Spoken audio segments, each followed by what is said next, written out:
It's a great morning out here in Cape Town, and it's been such an incredible month. This month, we've helped fund a little bit over 4 million to small businesses. We've helped cattle farmers, we've helped training centers, we've helped schools, and it's been an absolute blessing. For those of you that don't know me, my name is Benjamin. I'm the founder of Fundabear, and we are building an educational platform to help SMBs secure honest growth capital through our private finance network. We teach on debt, on assets, and on business structures. The other morning, I was actually walking with my girlfriend in the area, Katie, and I was speaking to her because she was asking me a little bit about like where she should put her money. Um, she's busy studying at the moment, getting experience, entering the working world, and she saved up quite a lot of money, and she's like asking me where she should put it. And I shared with her that assets are so obvious.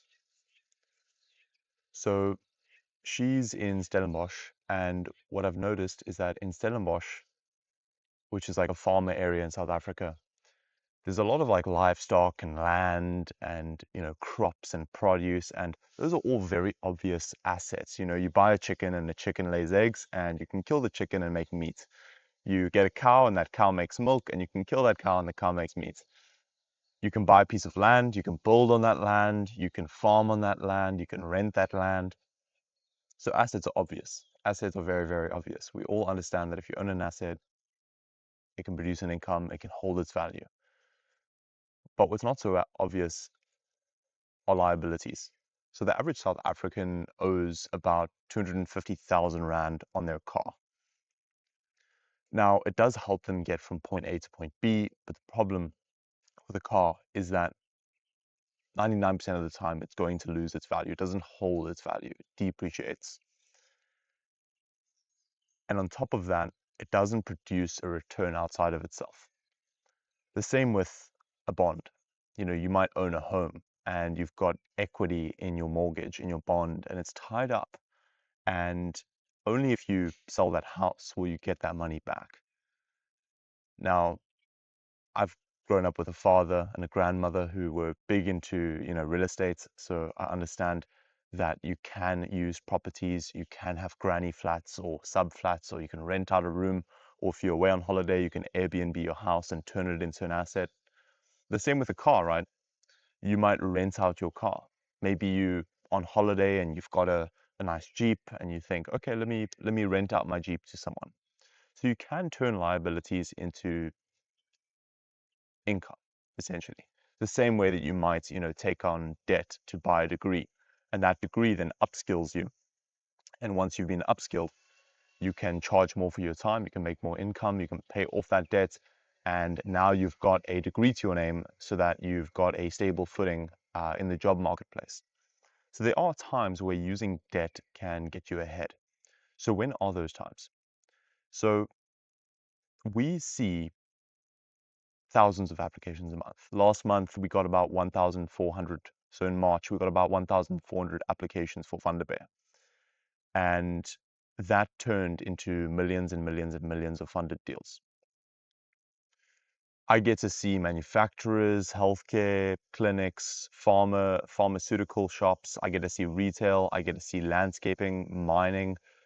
I get to see so much. And the businesses that win are the businesses that take debt, which is owed work. They take owed work in the form of debt, and they use that debt to purchase assets.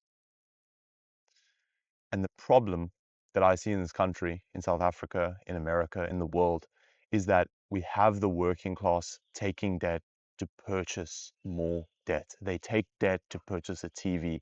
They take debt to purchase clothing. They take debt to purchase a car. They take debt to go on holiday.